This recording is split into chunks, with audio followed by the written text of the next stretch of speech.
So there you are. You're sitting on your yacht in a pretty little bay, weather's beautiful, and you're waiting for some wind to fill your sails. What do? Well, you could slip into your Armani swimwear. You could have a gin and tonic while you read the Financial Times supplement. Or are you like me? Inside, there's a child waiting to get out. The mind starts to run wild with imagination. Treasure Island, Castaways, Robinson Crusoe. What am I going to do about it? Let's take a look.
Well, we haven't got any wind for sailing, so Clarky's going on some survival adventure.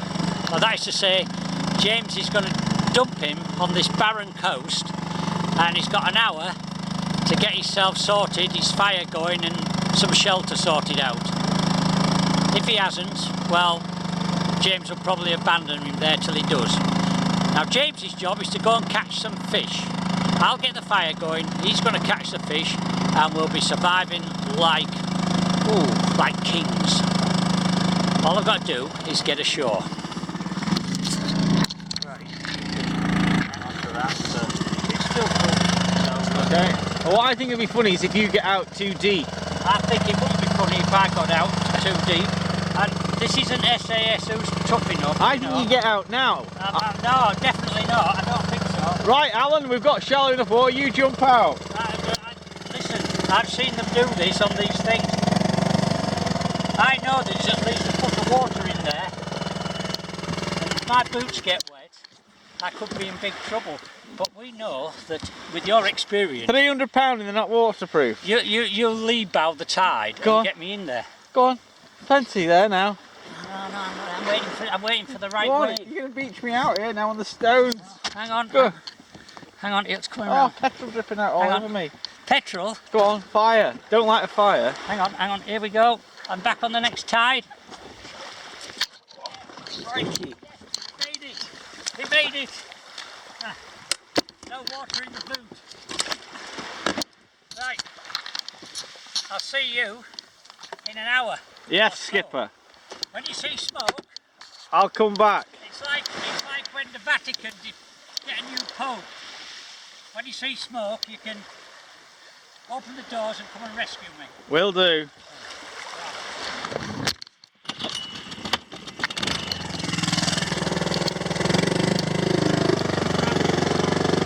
He's telling everyone he's going to rub some sticks together and start this fire with his flintlock like Ray Mears. He's got a fag lighter in his pocket. I could do that. Set a fire going with a fag lighter.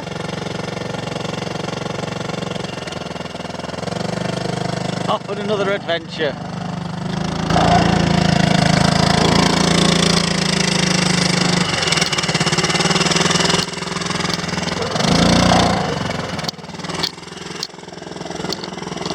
He doesn't know where he's going.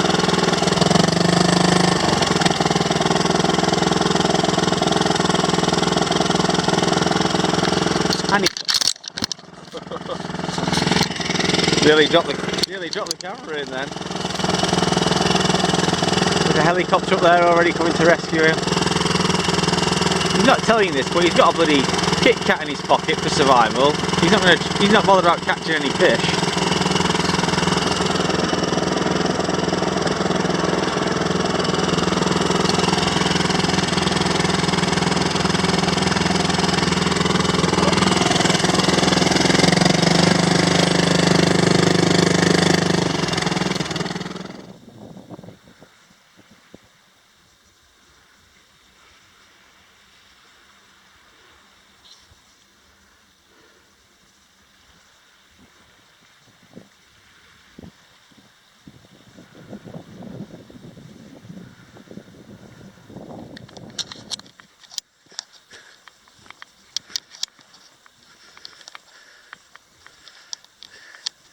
So I'm looking for some shelter.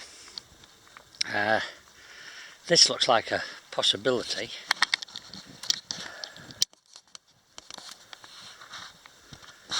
Let's go take a look. So, what have we got here? If I didn't know better, I'd say that was a wave bridge. Let's take a look inside, see what we can find. Oh, definitely. Step back a little bit and take a look at this. Weighing scales. I'm not sure I'd want to spend the night in here because there's no roof. Bit of a hole there, not quite sure what's... Got a couple of nice pieces of timber in here though, that we could use for a shelter, a lean-to, something.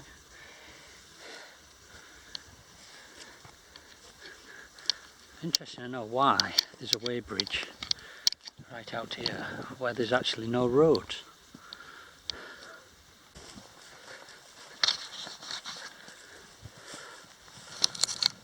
I'm looking back, it looks like that hole leads down to a little tunnel so you can access the underside of the weighbridge.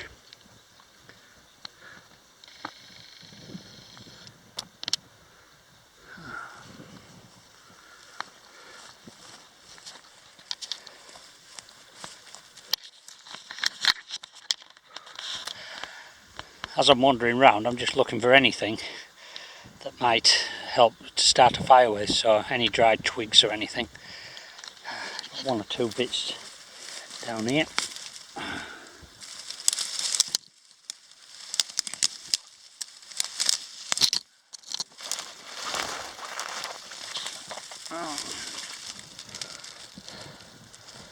Yeah, that's all looking pretty good. Unfortunately, I've got covered with bits of it,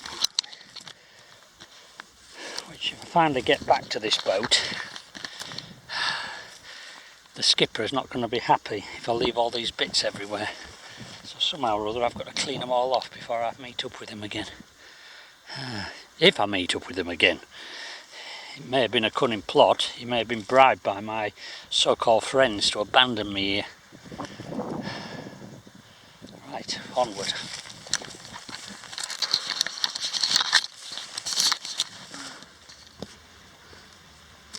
So what I've got here is some grass. I can use this to help start a fire.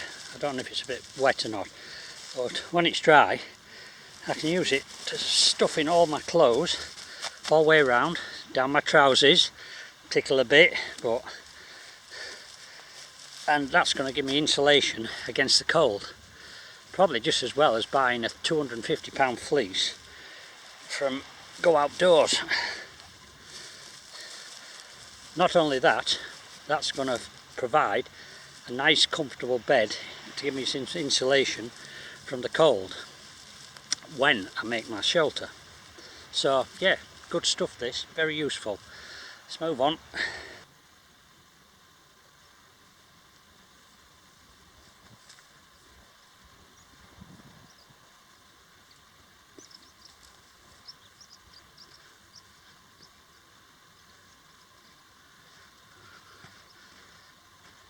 Just seen something over there that might help with my fire starting.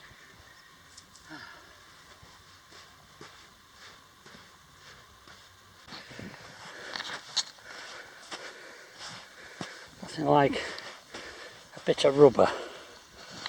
See if we can cut a bit off this.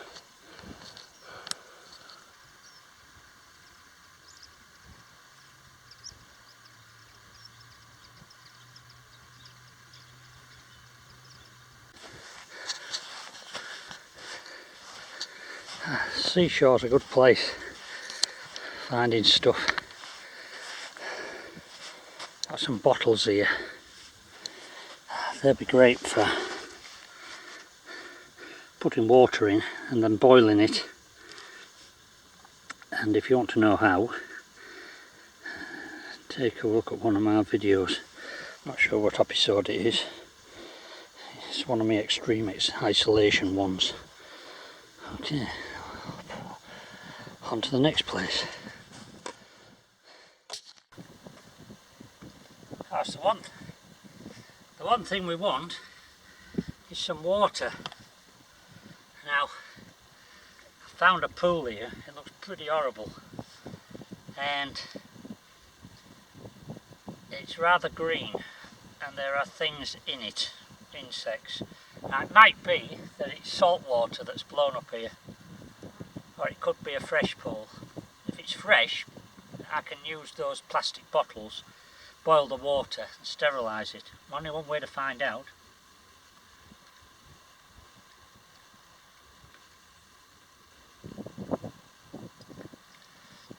Yeah, slightly salty.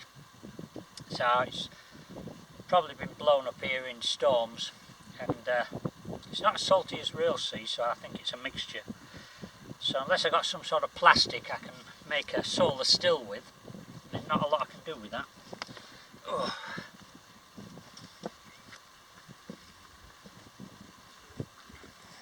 I'm always going on about not disturbing stones.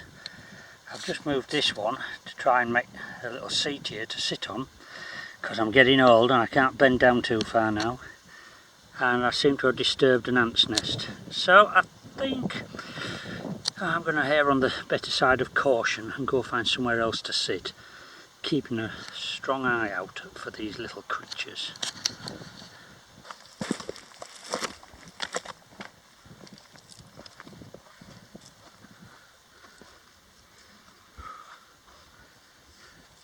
I've decided not to sit. There seem to be a lot of them everywhere. I've got some bits to make a fire with, but it's whether I can get a spark into anything. This particular twig looks a little bit like maybe silver birch. I don't know 100% for sure, it's a bit weathered, but I'm going to try and shave some shavings off it and see if that'll help. Oh.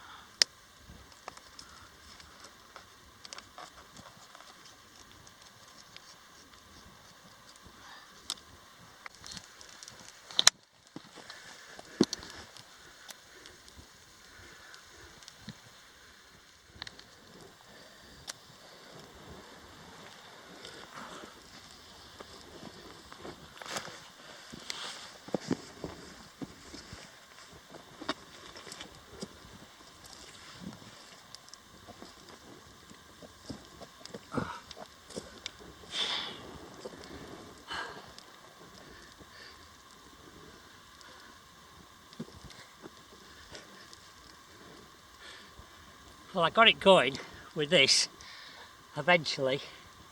20 minutes. That's why I had to stop filming. And I eventually got the grass burning. Now the thin twigs I picked, they took so fast, the fire nearly burnt out before I could get the other twigs on. Obviously, in a proper situation, I'd have collected a lot of materials, enough to keep this going for the next 12 hours. But just to prove to my friend on the boat that I am going to cope on my own without him and his luxury yacht, this is the start. Once you've got fire, your morale goes through the roof. Now I'm going to call him on the radio and ask him if he can see my signal fire.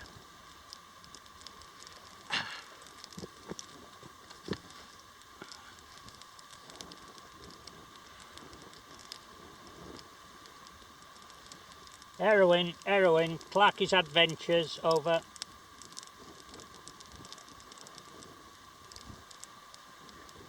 He's probably ignoring me.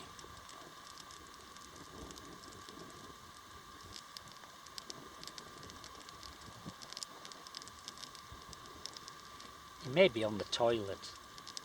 He don't like going when there's people nearby. Heroin, Clarky's adventures, over.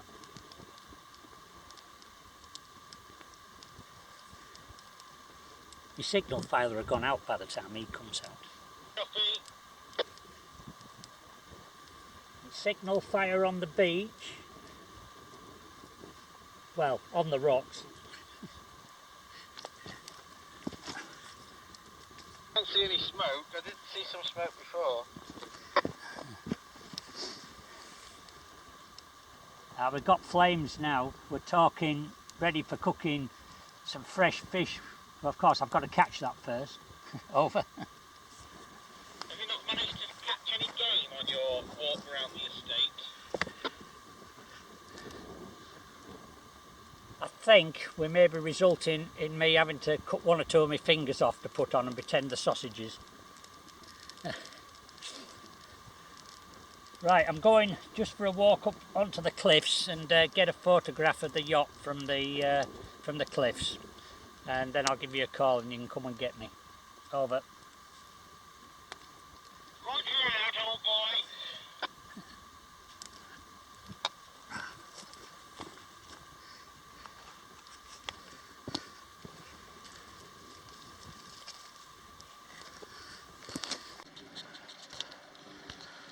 Ah, and here comes rescue. Just what we need. Here we are. Maybe he didn't have that Kit Kat, he's looking a bit thin. Oh, jogging, must be hungry. Or he must want the toilet.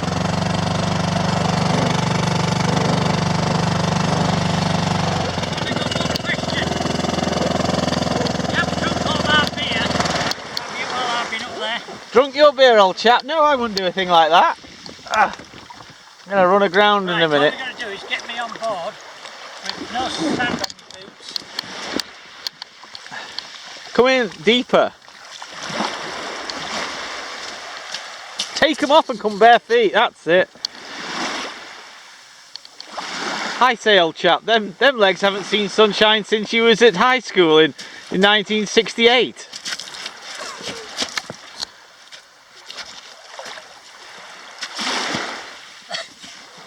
Did you take a hip flask of whiskey with you? No, that's me knife and me flint and steel. I'm aground now. It's alright, I can push you off at this.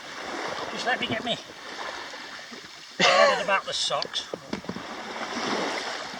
Rinse them out as we go back. I'm going to have to get out probably now as well. No, I don't think so. Now we're beached. Terra firma. There we go. Right, boots in. Right. Where's the fish? They were too small to keep, too small pollock. If you've been here for 3 weeks, 2 small pollock would have been just what we ordered. Right, you get in. It'd have been good bait. Switch camera off and let's see if we can get this thing going.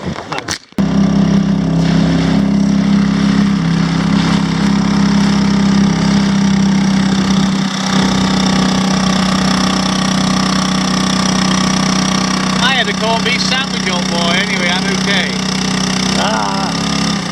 You can't beat living the high life, can you? I did have Branston pickle on it as well. And people think this yachting business is glamorous.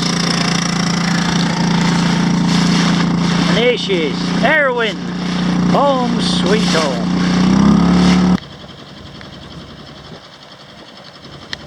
I think I'm puffing my chest out enough. Oh, how about this one? What about... What do you think? What do you fancy? Let's go.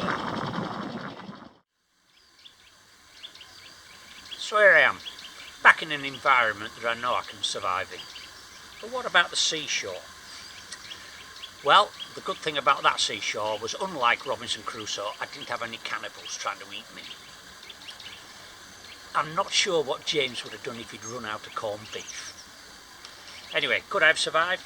Well, it would have been difficult without my knife and the ferocious fire steel. But with that, there was an abundance of resources. Apart from what I showed you, because I was restricted on time, there was pallets, there was lots of rope and fishing net.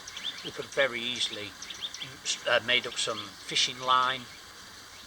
When the tide went out, the rocks would have provided an abundance of shellfish. So yes, I think I could have survived. But I know what you're asking yourselves. How did he really start that fire? Well, I believe in honesty, so you can believe me when I tell you I didn't have a lighter on me. But getting that grass going wasn't as easy as I thought it would be. I kept getting the ends of the glass glowing red, but not enough for me to blow some life into it and get some flames. So what do? Well, you look for other resources. I started thinking about my clothing, and I'm looking to see if there's any bits of fluff or anything I can take off it. And then I thought about my trousers. In there's a little piece of cloth which is for cleaning your glasses with, or a lens on a camera, I suppose. And I thought, I wonder if I can get a spark into that. But when I put my hand in my pocket, I found something that immensely annoys my wife. I have a habit of putting my trousers into the washing machine dryer, with tissues in the pocket. And I'd done this with this pair of trousers. And when I put my hand in, I found a couple of scrunched up old pieces of tissue. So what I did was, and this isn't cheating because you just use what resources you can find, and sometimes it might be on you. So I slowly managed to pick it open, and I laid that, nothing bigger than that, onto the glowing embers of the grass and put a couple of strikes into it, and that actually took into a flame, which then set the grass off. So you never know where the resources are going to come from, but the important thing with survival is never give in. One final thing to think about if you're thinking about sleeping on a seashore. It all looks very romantic, but trust me, had I spent the night there laying on a bed of grass and ferns, every insect for the half a mile radius would have zoomed in on me and bit me to death in the middle of the night. So, if you get the choice between sleeping on a seashore or an old bathtub with a sail, go for the bathtub every time.